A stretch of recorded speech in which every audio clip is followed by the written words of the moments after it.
Welcome back to Drinking It In. I'm your host, Chris Cassara. We are here to help you know more and drink better. And today we're talking about a specific region in Germany that makes great Rieslings for you to cellar.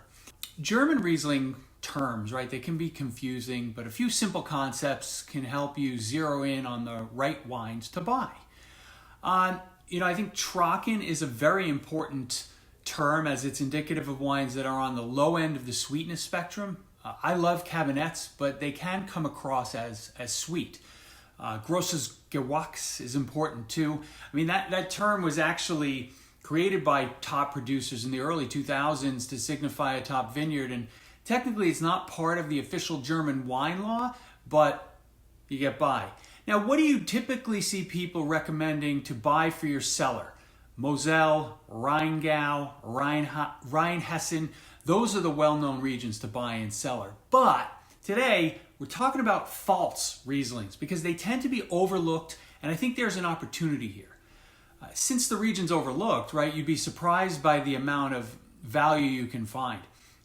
I have several great Pfalz options to talk about that are essentially always under the $60 mark.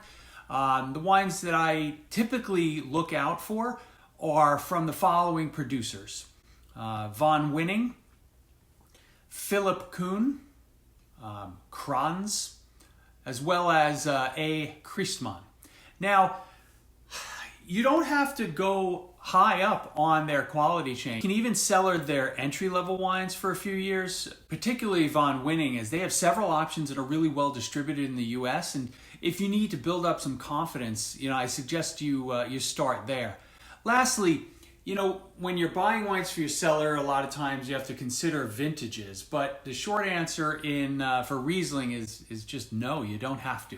If you go back through like the last 25 years of the Wine Spectator's vintage rating for German Riesling, you'll find remarkable consistency. And I mean, as long as you're staying away from 2000, right, which was rated like an 82, sure, maybe you want to target 2001, 2005, 2009, those were 98 and above, but I mean, 2013 was the last vintage that was rated less than 90, and that's, it was at 89, so it barely missed the cut.